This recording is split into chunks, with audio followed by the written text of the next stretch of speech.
అచ్చంపేట పట్టణంలో ఎంతో గొప్పగా చరిత్ర సృష్టించే విధంగా, చరిత్రను తిరగ రాసే విధంగా, భావి తరాల తల రాతలు మార్చే విధంగా ఈరోజు ఎర్రటి ఎండ ఉన్నా కూడా అలంపూర్ నుండి ఆమన్గల్ దాకా, మద్దిమడుగు నుండి చివరికి మరి గద్వాల దాకా ప్రతి చోట నుండి కూడా ఇక్కడికి వచ్చిన మా మాదిగ బంధువులందరికీ కూడా జై మాదిగ. మరి ఈరోజు ఈ సభకు మూల కారకులైన స్థానిక మాజీ శాసనసభ్యులు పెద్దలు డాక్టర్ గువ్వల బాలరాజు గారు, అదేవిధంగా మరి మాదిగల రాజకీయ ఐక్య వేదికనే ఒక చరిత్రాత్మకమైన ఐక్య వేదికను నిర్మించిన మరి సోదరుడు మంగి విజయ్ గారు, కాశన్న గారు, ప్రదీప్ గారు గట్టిగా చప్పట్లు కొట్టండి. నినాదాలు ఇచ్చే వాళ్ళు లక్షల్లో ఉంటారు, కానీ నినాదాలను అడుగులుగా మార్చి అడుగులనే మరి కవాతుగా మార్చి యుద్ధ రంగంలో కథన కుతూహలంతో విజయం సాధించే వాళ్ళే విజయ్ లాంటి వాళ్ళు. మంగి విజయ్ అలాంటి గొప్ప సైనికుడు.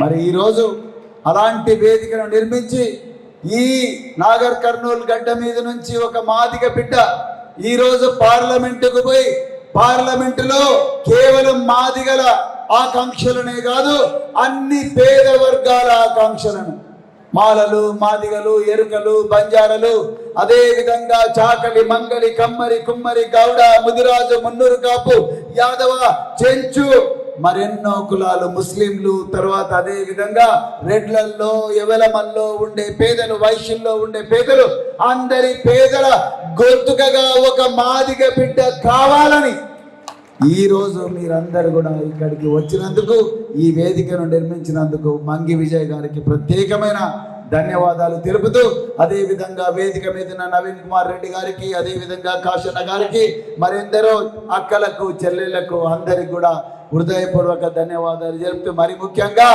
శంకర్ గారు, సభాధ్యక్షులు శంకర్ గారు, దయచేసి మర్చిపోయినందుకు క్షమించండి శంకర్ గారు. మరి సభాధ్యక్షులు శంకర్ గారు 5 రోజుల నుండి నిద్ర లేకుండా మిమ్మల్ని అందరినీ కూడా ఆర్గనైజ్ చేస్తున్న శంకర్ గారు, మరి గువ్వల బాలరాజు గారికి నీడలాగా ఉంటూ ఆయన నిరంతరం కాపాడుతూ మరి బతికిస్తూ ఈ ప్రాంతంలో ప్రశ్నించే గొంతుకలను సజీవంగా ఉంచుతున్న తమ్ముడు శంకర్ గారికి మరొకసారి హృదయపూర్వక ధన్యవాదాలు తెలుపుతూ, అదేవిధంగా మరి ఈరోజు మనకు తెలియని మన సంస్కృతిని, మనకు తెలియని మన జీవన విధానాన్ని, మనం మరిచిపోయిన మన జీవన విధానాన్ని, మన జీవన విధానంలో ఉండే గొప్పదనాన్ని మరొక్కసారి మనకు పరిచయం చేసిన మన వాగ్గేయ కళాకారుడు ఎవరు? గిద్దె రామ నరసయ్య గారు. గట్టిగా చప్పట్లు కొట్టండి. ఏది పై ప్రతిసారి చప్పట్లు కొట్టండి అని అడుక్కోవాలన్నా?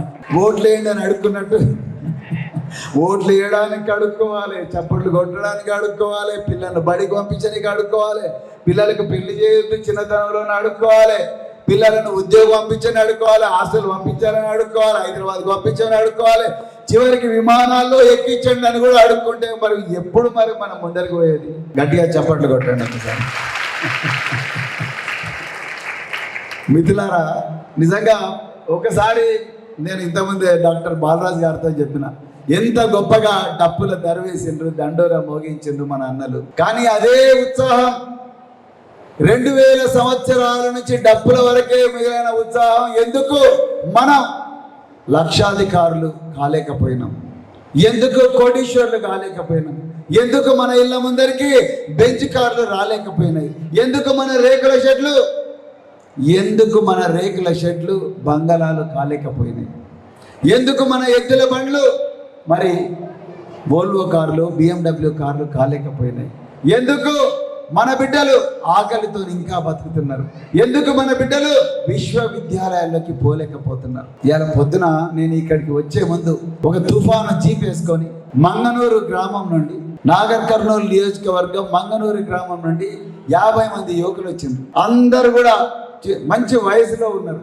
వాళ్ళందరూ వచ్చి కూర్చున్నారు. సార్, మేము ఇంతవరకు BSPలో పనిచేసినాం, కానీ మీరు BRSకి వచ్చినందుకు మేము BRSకు మీతో పాటు నడవాలనుకున్నామని వచ్చిండ్రు. నేను వాళ్ళకి కండువాలు వేసాను. సంతోషం. కండువాలు వేసిన తర్వాత ఒక్కొక్క తమ్ముడిని అడిగిన, బాబు నువ్వేం చదువుకున్నావు, ఏం పని చేస్తావు? సార్ నేను 6వ తరగతి చదువుకున్నా, 9వ తరగతి చదువుకున్నా, 3వ తరగతి చదువుకున్నా. అసలే చదువుకోలేదు. 50 మందిలో ఒక్క వ్యక్తి మాత్రమే బిఎడ్ చేసిండు, ఒక్క వ్యక్తి పీజీ చేసిండు, ఇద్దరు కూడా ఉద్యోగం లేక ఇంటికాడ ఉన్నారు. అంటే చిన్నతనంలోనే చదువు పని చేసిండు. ఒక్కసారి ఆలోచించండి, చిన్నతనంలోనే చదువు పని చేసిండు. ఏం పని చేస్తున్నారు? తాపీ మేస్త్రి పని చేస్తున్నారు. కొంతమంది ఊర్లలో చిన్న వయసులోనే పారిశుద్ధ్య కార్మికులుగా మారినారు. కొంతమంది ఆటోలు నడుపుకుంటున్నారు, కొంతమంది లారీల్లో క్లీనర్లుగా పనిచేస్తున్నారు, కొంతమంది వ్యవసాయ కూలీలుగా పనిచేస్తున్నారు. ఇది 2000 సంవత్సరాల చరిత్ర ఉన్న మన వర్గానికి ఇది మన సంస్కృతి. నేను ఐపీఎస్ ఉద్యోగాన్ని ఎందుకు వదిలినో మీ అందరికీ తెలుసని అనుకుంటున్నా, కానీ మళ్ళొకసారి చెప్పాలనుకుంటున్నా. రోజుకు ఇదే నలమల అడవుల్లో, ఇదే అప్పర్ ప్లాట్లో, ఇదే వెంకటేశ్వర్ల బావిలో కందిళ్ళు పెట్టుకొని చదివిన నేను, మరి ఊర్లలో నడిపల్లిలో చదువుకున్న నేను, మరి అక్కడ ఇంకా ఎక్కువ రోజులుంటే నా కొడుకు ఇక్కడ ఇప్పసరాకు అలవాటు అవుతాడని చెప్పి మా అమ్మ ప్రభుత్వ హాస్టళ్లకు పంపించింది. నేను చాలా ఏడ్చిన. ప్రభుత్వ హాస్టళ్లకు పోవడం అంటే తల్లికి దూరం కావడం, తల్లి ప్రేమకు దూరం కావడం, హాస్టల్లో ఎటువంటి తిండి దొరుకుతుందో లేదో, ఈ సీనియర్లు ఎట్లుంటారో తెలియదు, వార్డన్లు ఎట్లా చూసుకుంటారో తెలియదు, ఎటువంటి బట్టలు ఇస్తారో, ఏం రోగాలు వస్తారో ఏం తెలియదని నేను ఏడ్చిన, మా అమ్మ ఏడ్చింది. కానీ మా అమ్మ అనుకున్నది, నేను ఇంటి నుంచి బయటకు వచ్చినందుకే ఈరోజు టీచర్ అయినా లేకపోతే ఒక కూలీనయ్యేదాన్ని. కానీ నా కొడుకు కూడా మళ్ళీ నా కళ్ళ ముందరనే కూలీ అయితే సరిపోదు, నా కొడుకు బాబాసాహెబ్ అంబేద్కర్ గారి బాటలో నడవాలి, బాబు జగజ్జీవన్ రామ్ గారి బాటలో నడవాలి, కాన్షీరామ్ గారి బాటలో నడవాలని చెప్పి మా అమ్మ నన్ను మరి హాస్టల్కి పంపించింది. అక్కడి నుండి ఆకలి అయ్యేది, పురుగుల అన్నం, మాకొచ్చే గుడ్లు కూడా దొంగ ఖాతాల రాసుకున్న వాడను, గుడ్లు పెట్టకుండా కేవలం పులిహోర పెట్టి పచ్చి పులుసు పెట్టి ఆ పచ్చి పులుసు తిని బతికిన మా సీనియర్లు వాళ్ళు మాత్రమే గుడ్లు తినేటోళ్ళు. ఎందుకంటే వార్డర్ చేసే దొంగ లెక్కలకు అందరికి కూడా వాళ్ళు కాపాడేటోళ్ళు. మేము ఏందన్నా మాకు గుడ్డు రాదంటే పిచ్చిగా కొట్టేటోళ్ళు. అప్పుడు పోలీస్ స్టేషన్కి పోయే పరిస్థితి లేదు, అమ్మ నాన్నకి చెప్పుకోవడానికి సెల్ ఫోన్లు లేవు, వాట్సాప్ లేదు, మరి యూట్యూబ్ లేదు, మరి ఎవరికీ చెప్పుకోలేము. ఏడ్చి కళ్ళల్లో నీళ్లు కూడా ఒక్కోసారి వచ్చేవి కాదు. అంత భయానకమైన పరిస్థితుల్లో బతికి మరి 10వ తరగతి తాలూకాలో ఫస్ట్ క్లాస్లో పాస్ అయ్యి, దాని తర్వాత మరి డిగ్రీకి ఆంధ్రప్రదేశ్ వ్యవసాయ విశ్వవిద్యాలయానికి పోయి అక్కడ రాత్రింబవళ్ళు కష్టపడి చదువుకొని మరి డిగ్రీలో 2nd క్లాస్లో పాస్ అయ్యి 74% పాస్ అయ్యి, దాని తర్వాత పీజీలో గోల్డ్ మెడల్ తెచ్చుకొని, దాని తర్వాత మరి ఇంటికి రాకుండా, మళ్ళీ చెప్తున్నా ఎందుకంటే ఇక్కడ ఇది కేవలం రాజకీయ సమస్యనే కాదు, మన సాంస్కృతిక సమస్య. పండగలు వచ్చినాయి, సెలవులు వచ్చినాయంటే ఇంటికి ఉరుకుతాం మనం. కానీ మాకు అర్థమైంది, ఇంటికి పోతే మళ్ళీ అక్కడ దావత్లు అవుతాయి, మళ్ళీ అక్కడ తాగుడు పార్టీలు అవుతాయి, మళ్ళీ అక్కడ పెళ్లిళ్ళు వస్తాయి, మళ్ళీ అక్కడ పేరెంటాలు వస్తాయి, మళ్ళీ అక్కడ ప్రతి పెళ్లికి కూడా మళ్ళీ బండ్లు వేసుకునే పోయే పరిస్థితి వస్తుంది. మళ్ళీ నేను కూలీగానే మారుతానే ఉన్న భయంతో ఇంటికి పోకుండా హాస్టల్ క్లోజ్ అయితే డైలీ మిల్క్ పౌడర్ తెచ్చుకొని ఆ పౌడర్తోనే ఛాయ కాచుకొని రోజుకు కేవలం 2 పూటలు తిని ఛాయ్ సమోసాలు తిని దాదాపుగా 1 సంవత్సరం బతికిన మిత్రులారు. హాస్టళ్ళు క్లోజ్ అయినా కాబట్టి కోచింగ్ సెంటర్లు దూరం ఉంటాయి. ఏపీ స్టడీ సర్కిల్ ఎంట్రన్స్ రాస్తే ఆంధ్రప్రదేశ్ రాష్ట్రంలో నాకు స్టేట్ ఫస్ట్ ర్యాంక్ వచ్చింది. కానీ హాస్టల్ ఫెసిలిటీ ఏమంటే వార్డెన్ అన్నాడు, బాబు అప్పుడే నిండిపోయినాయి, నువ్వు లేట్గా వచ్చినావు, కార్ల షెడ్ ఉన్నది, ఆ కార్ల షెడ్లో ఉంటావు అంటే, నేను అన్న టాయిలెట్ ఉంటుందా అందులో అంటే, ఉంటుంది బాబు, నువ్వు ఆ కార్ల షెడ్డే తీసుకున్నాడు. ఆ కార్ల షెడ్లో ఉంటూ నాతో పాటు ఇంకొక 2 విద్యార్థులను పెట్టుకొని, ఒక అతను ఎస్సీ మాల సామాజిక వర్గానికి చెందినవాడు, ఇంకొకతను బీసీ, మేము ముగ్గురం కలిసి రోజుకు 16 గంటలు చదివితే నాకు ఐపీఎస్ వచ్చింది, ఆయనకు ఆల్ ఇండియా 5th ర్యాంక్ వచ్చింది. అక్కడి నుండి మరి సైకిల్, ఇదే అచ్చంపేటలో సైకిల్ దొక్కడానికి మా నాయన జేబుల నుంచి రూపాయి దొంగిలించి 1976వ సంవత్సరంలో రూపాయి బిల్ల దొంగిలించి ఆ రూపాయి బిళ్ళతోని గంట సేపు సైకిల్ దొక్కి నేర్చుకునే పరిస్థితి ఉన్న నేను కరీంనగర్ జిల్లా ఎస్పీగా పోయినప్పుడు మా ఆర్ఐ వచ్చి అన్నాడు, సార్ 8 కార్లు ఉన్నాయి, ఏ కారులో పోతావు నువ్వు అన్నాడు. ఒకటి బుల్లెట్ ప్రూఫ్ కారు ఉన్నదాడు, అంటే తుపాకులతో కాల్చిన గుండ్లు దిగడి బుల్లెట్ ప్రూఫ్ కారు ఉన్నదంటే నా కళ్ళల్లో నీళ్ళు వచ్చినాయి. మా తాతలు ఎడ్ల బండి మీద ఊరు నుంచి బస్ స్టేషన్కి మమ్మల్ని తీసుకొని పోయేటోళ్ళు. మా తాతలు ఎట్టి చాకరీ చేస్తూ ఎడ్ల బండ్లు ఉద్దెరకు తీసుకొని ఆ ఎడ్ల బండ్ల నుంచి బస్ స్టాండ్లకు తీసుకుపోయి అక్కడి నుంచి మమ్మల్ని ఎర్ర బస్సు ఎక్కించి పంపించేటోళ్ళు. కానీ ఆ ఎర్ర బస్సులో ఎడ్ల బండ్లలో తిరిగిన ప్రవీణ్ కుమార్ యాల 8 కార్లలో ఏ కారులో తిరగాలని నిర్ణయించుకునే స్థాయికి వచ్చిందంటే అది చదువు, బాబాసాహెబ్ అంబేద్కర్ గారి దార్శనికత, అన్నిటికన్నా ముఖ్యంగా త్యాగం. నేను ఎందుకు చెప్తున్నా మిత్రులారా ఇదంటే ఈ రోజు కూడా అలాంటి త్యాగాలు చేయాల్సిన అవసరం ఉన్నది. మరి నేను IPS ఆఫీసర్లు అయిన తర్వాత IPS ఆఫీసర్ల మరి పని ఏముంటుంది, రోజు మరి పరిపాలన చేయాలి. కరీంనగర్లో పోతే విపరీతంగా నక్సలైట్లు మాదిగల్లో, మాలల్లో, రకరకాల కులాల్లో నక్సలైట్లుగా మారి వాళ్ళందరూ కూడా తుప్పుపట్టిన తుపాకులు తీసుకొని అందరు కూడా మరి దేశంలో అన్యాయం ఉన్నది, అక్రమం ఉన్నది అని చెప్పేసి వీళ్ళు తుప్పు పట్టిన తుపాకులతో విప్లవం చేస్తుంటే నేను వాళ్లకు అడవుల్లోకి ఒంటరిగా పోయి, రాజ్యం బలమైనది, దయచేసి మీరు బయటికి రండి, మీ కుటుంబాలను కాపాడుకోండి, మీ జీవితాలను కాపాడుకోండి అని అడవుల్లోకి పోయి వాళ్ళందరితో చర్చించి నా తల మొండెం వేరైనా పర్వాలేదు కానీ మీ జీవితాలు బాగుపడాలని వాళ్ళందరినీ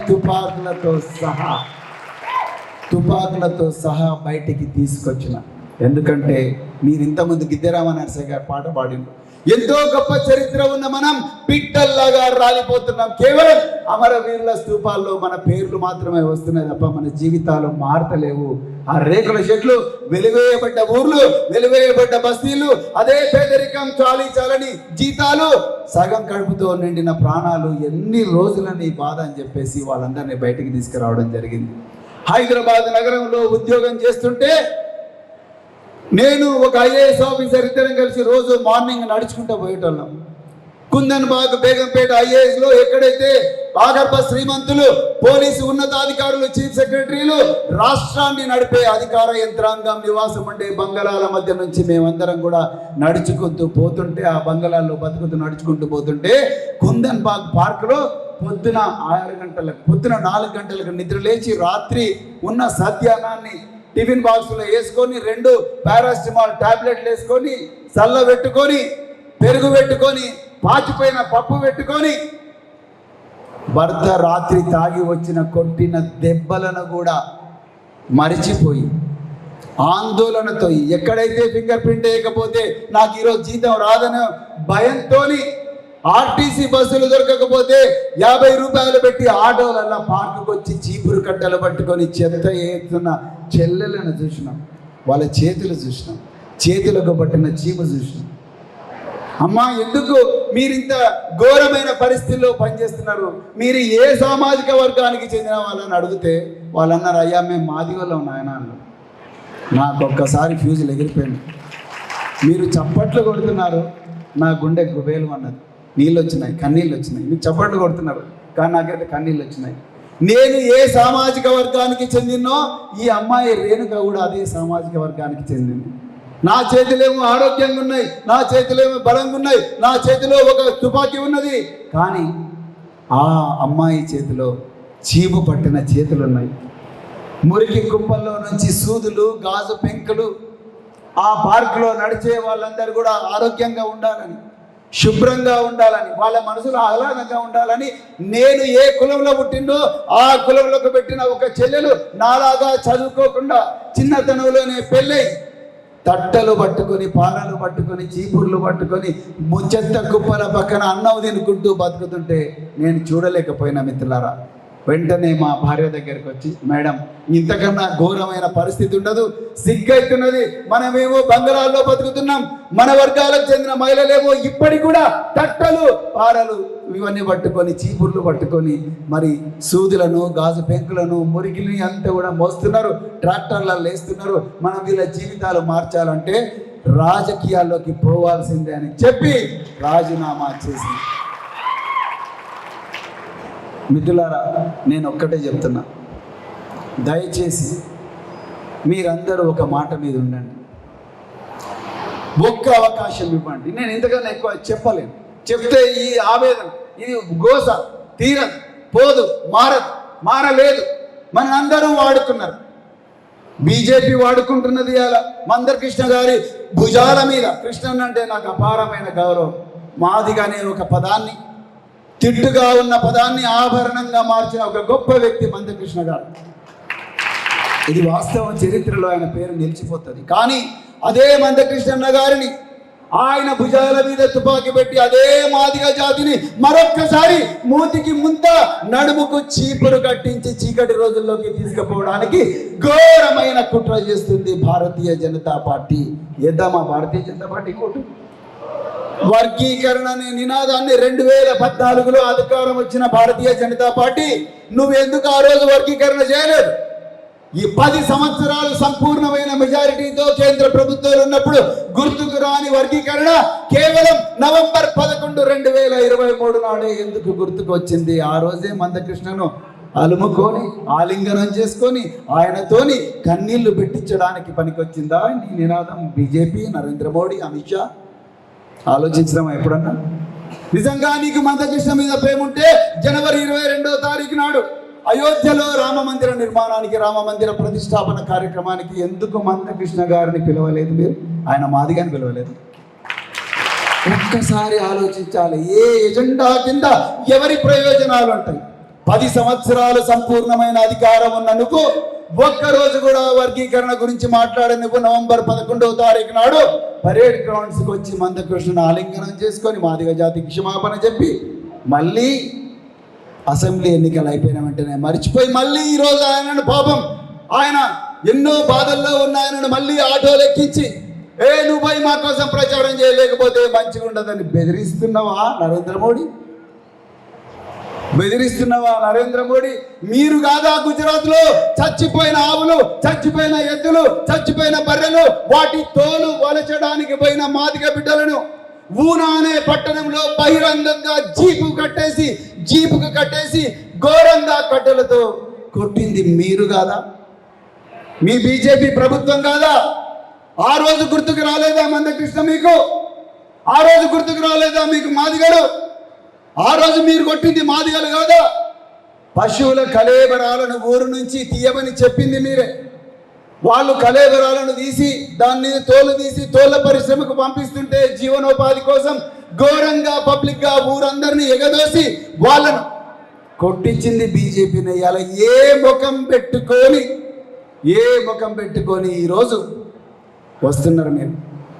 హైదరాబాద్కు కూతబేట దూరంలో ఉండే జనవాడ అనే చర్చిలో మాదిగ బిడ్డలు దేవుణ్ణి నమ్ముకొని సిలువ ఉన్న ఒక చర్చికి పోయి ప్రార్థన చేస్తుంటే వాళ్ళు ఎవరిని తిట్టలేదు, ఏ దేవుణ్ణి తిట్టలేదు, ఏ దేవతను తిట్టలేదు, ఏ మతాన్ని కూడా విమర్శించలేదు.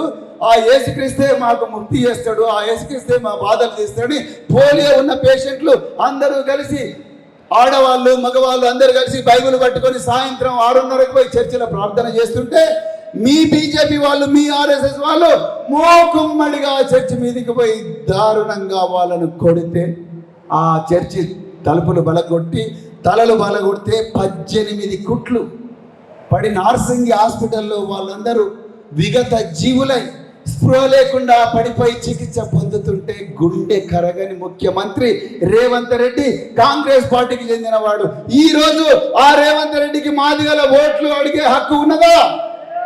2 చేతులెత్తి చెప్పండి, హక్కు ఉన్నదా? బీజేపీకి హక్కు ఉన్నదా? లేదు మిత్రులారా, నేను మళ్ళీ చెప్తున్నా. ఆ రోజు మీ బిడ్డగా, మీ అందరి ప్రతినిధిగా, బాబాసాహెబ్ అంబేద్కర్ గారి బాటలో నడిచిన ఒక బిడ్డగా నేను రాజ్యాంగాన్ని పట్టుకొని ఆ రోజు జనవాడ చర్చికి వెళ్ళి అధికరణం 25 మతపరమైన స్వేచ్ఛ ఇచ్చింది మా బాబాసాహెబ్. ఏ మతాన్నైనా, హిందూనైనా, ముస్లింనైనా, క్రిస్టియన్ అయినా, బుద్ధిస్ట్ అయినా, జైన్ అయినా, ఏ మతాన్నైనా కూడా స్వేచ్ఛగా అనుసరించే హక్కు ఆర్టికల్ 25 రాజ్యాంగం ద్వారా నాకు ఇచ్చిందని రాజ్యాంగాన్ని పట్టుకొని మన బిడ్డలను కొట్టిన ఆ దొంగలు, ఆ ముష్కరులు అరెస్ట్ అయ్యేదాకా అన్నం కూడా తినలేదు. వాళ్ళందరూ అరెస్ట్ అయిన తర్వాత అప్పుడు ఇంటికి పోయిన మిత్రులారా, ఇదే బీజేపీ, ఇదే భారతీయ జనతా పార్టీ, ఇదే కమలం గుర్తున్న భారతీయ జనతా పార్టీ ఇలా రాజ్యాంగాన్ని రద్దు చేస్తామంటున్నారు. మాకు 400 సీట్లు ఇవ్వండి, నాగర్ కర్నూల్లో ఈ భరత్ ప్రసాద్ను గెలిపించండి, మాకు 400 సీట్లు ఇవ్వండి, మేము రాజ్యాంగాన్ని రద్దు చేస్తాం. రాజ్యాంగాన్ని రద్దు చేస్తే మొట్టమొదట వాళ్ళు చేసే పని రిజర్వేషన్లు తీసేయడం. కేంద్ర హోంమంత్రి అమిత్ షా గారు చేవెళ్ల సభలో రిజర్వేషన్లు తీసేస్తామని చెప్పిండు. ఈ రిజర్వేషన్లు తీసేస్తే రేపొద్దున మళ్ళీ మూతికి ముంత ముట్టికి చీపురు కట్టుకొని రోడ్ల మీద తిరుగుతూ భయంగా బతుకుతూ మళ్ళీ బానిసల్లాగా బతికే రోజులు రావడం కోసమే ఇవాళ బీజేపీ అధికారం ఇది అడుగుతున్నది. ఇద్దామా బీజేపీకి అధికారం? ఇద్దామా బీజేపీకి అధికారం? ఒక్కసారి గట్టిగా చెప్పండి, బీజేపీకి అధికారం ఇద్దామా? ఈరోజు మరి కాంగ్రెస్ పార్టీ మేము కూడా మీ స్నేహితులమే అంటుంది. 3 సీట్లు ఉంటే ఎస్సీ నియోజకవర్గాలు, పార్లమెంట్ నియోజకవర్గాల్లో కనీసం 1 సీటు కూడా ఈ రాష్ట్రంలో దాదాపుగా 16 నుంచి 18% ఉన్న మాదిగలకు 1 సీటు కూడా ఇవ్వని కాంగ్రెస్ పార్టీని మన ఇళ్ళకి రానిద్దామా? గట్టిగా చెప్పండి, గట్టిగా చెప్పండి. నేను మళ్ళీ చెప్తున్న మిత్రులారా, ఈ మాదిగల రాజకీయ ఐక్య వేదిక మాలల వ్యతిరేక వేదిక కాదు. వాళ్ళు మన సోదరులే, వాళ్ళను కూడా మనం కలుపుకొని పోవాలి. మాదిగల హక్కుల కోసం పోరాడాలి. అదే విధంగా బీసీలను కూడా కలుపుకొని పోవాలి. అన్ని వర్గాల్లో ఉండే పేదలందరినీ కూడా కలుపుకొని పోయి మన ఒక విశాలమైన వేదిక నిర్మించి మన మాదిగ బిడ్డను తప్పకుండా పార్లమెంటుకు పంపించి ఈ దేశంలో రాజకీయాలను పునర్నిర్మించి చరిత్ర చెప్పులు కుట్టిన చేతులతోనే చరిత్ర తిరగరాయాల్సిన అవసరం ఉన్నది మిత్రులారా. డబ్బులు కొట్టిన చేతులతోనే డాలర్లు సంపాదించే విధంగా తయారు చేయాలి మన బిడ్డలు.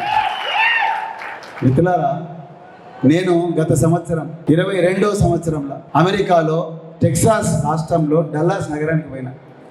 ఎయిర్పోర్ట్ టెక్సాస్ డల్లాస్ ఎయిర్పోర్ట్లో దిగిన వెంటనే స్వామి అని ఒక బిడ్డ వచ్చిండు, మాదిగ బిడ్డ. సార్, నేను నర్సంపేట సోషల్ వెల్ఫేర్లో మీ స్టూడెంట్ను, మీరు ఎక్కడ పోవద్దు, మా ఇంటికే రావాలని చెప్పి ₹1 కోటి విలువన్న కారులో నన్ను తీసుకొని పోయింది స్వామి వాళ్ళ ఇంటికి. నా కోసమే ఆ బిడ్డ పెద్ద బంగళాలో పోలేదు, ఒక రిబ్బన్ పెట్టి కట్ చేశారు. జై భీమ్ అని కట్ చేసి లోపలికి పోతే ఓ పెద్ద బంగళా. ఆ బంగళాలో చదువురాని ఒక ముసలి మహిళ ఉన్నది. చదువురాని ఎవరు స్వామి అంటే మా అమ్మగారు సార్. కూలి పని చేసింది, కానీ నన్ను చదివించింది, మీ దగ్గరికి పంపించింది. నేను ఈరోజు ఒక పెద్ద ప్రపంచ బ్యాంకులో, ప్రపంచంలో పేరొందిన ఒక కమర్షియల్ బ్యాంకులో నేను డైరెక్టర్గా పనిచేస్తున్నా సార్. ఆ స్వామిని నేనే సార్. మా అమ్మకు ఒక బెడ్రూమ్ ఉంది, మా అమ్మకు ఒక బెడ్రూమ్ పెట్టినా. నేను మా పిల్లలకి ఇద్దరికి ఒక్కొక్కరికి ఒక్కొక్క బెడ్రూమ్ పెట్టినా. మాకొక బెడ్రూమ్ ఉంది, డ్రాయింగ్ రూమ్ ఉన్నది, వెనక స్విమ్మింగ్ పూల్ ఉన్నది, ఇవన్నీ ఉన్నాయి సార్ మా ఇళ్ళల్లో అని చెప్పి స్వామి చెప్పిండు మిత్రులారా. ఆ అమ్మని అడిగిన, అమ్మ మీ కొడుకు ఏం చేసి, ఏందో బిడ్డ నాకేందో, ఏం భాష మాట్లాడుతుందో తెలియదు, మా కోడలేదు ఇంగ్లీష్ మాట్లాడుతుందంటే అది నాకు తెలియదు, ఆ ఇంగ్లీష్ ఇది నాకు ఏం అర్థం కాదు నాయన, మా మనవరాల ఇంగ్లీష్ కూడా నాకు అర్థం కాదు, నేను చూసేదంతా కేవలం టీవీలో సినిమాలో సీరియల్ వస్తాయి అవి చూసుకుంటా కూర్చుంటాను నాయన. ఎప్పుడైనా బయటికి పోతే కార్లలో తీసుకొని పోతారు కదా, ఏదో బెల్ట్ పెట్టుకోమంటారు నాయన, బెల్ట్ పెట్టుకొని పోవాలంట నాయన అని చెప్తారు.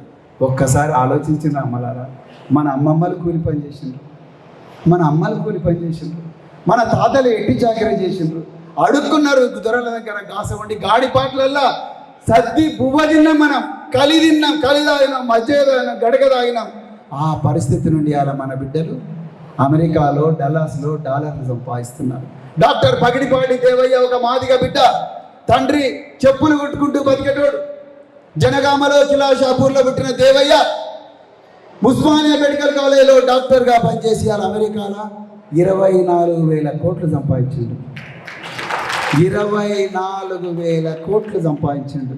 నేను అమెరికా పోతే ఆయన అట్లాంటా నగరంలో నన్ను రిసీవ్ చేసుకొని అక్కడి నుండి ఆయన ప్రైవేట్ విమానంలో తీసుకుపోయింది. ఇవాళ ఎట్లయితే మనం మోటార్ సైకిల్ హోండా కొనుక్కుంటామో, సుజుకి కొనుక్కుంటామో, టీవీఎస్ కొనుక్కుంటామో, దేవయ్య 2 విమానాలు కొనుక్కున్నాడండి. 2 విమానాలు కొనుక్కున్నాడు. చిన్న విమానంలో తీసుకుపోయిండు, నా పెద్ద విమానం చూస్తావా బిడ్డ అన్నాడు. సార్ చూస్తే తీసుకుపోండి అంటే ఇంకో పెద్ద విమానం, దానికి ఇంత పెద్ద, దీనికన్నా 2 ఇంతలు అహంకారం కట్టుకున్నాడు. ఎప్పుడన్నా ఆలోచించినావా? మీ బిడ్డలకు కావాలని ఉన్నదా? గట్టిగా చెప్పండి, కావాలని ఉన్నదా?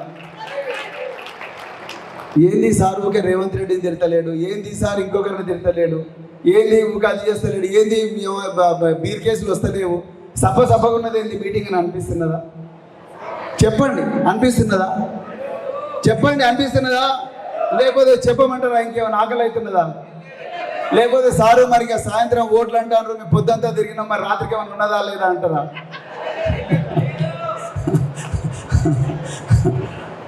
అమ్మ, ఆ 1000 రూపాయల కోసం ఆశపడితే 1000 కోట్ల ఆస్తికి దూరం అవుతాం. మీ అందరినీ కోటీశ్వర్లు చేసే ఒక గొప్ప ప్లాన్ నా దగ్గర ఉన్నది, నేను చెప్పను ఎవరు.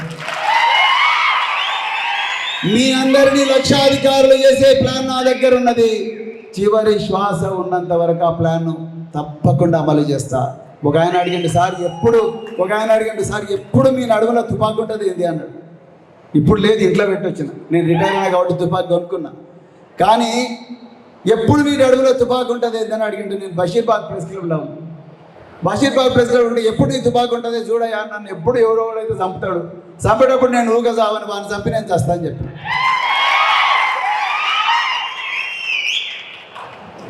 నేనన్నా అమలారా కలారా, నేను పొద్దున 5 గంటలకు లేచి వాకింగ్ చేస్తాను, లేకపోతే 6 గంటలకు లేచి వాకింగ్ చేస్తా, పొద్దున చేయలేకపోతే రాత్రి వాకింగ్ చేస్తా, వాకింగ్ అవసరం లేకపోతే ఒక పూట తిండి బంద్ చేస్తా. తుపాకీ ఎప్పుడు పెట్టుకుంటా, ఎందుకంటే నేను ఆరోగ్యంగా ఉండి నేను సజీవంగా ఉంటే 2000 సంవత్సరాల నుంచి అణచివేతకు గురై ఇప్పటికి కూడా యాచించుకుంటూ బతుకుతున్న నా జాతిని ఒక్కసారైనా నేను ప్రపంచంలో అగ్రగామి శక్తిగా నిలబెడతానన్న కళ కోసం బతుకుతున్నాను.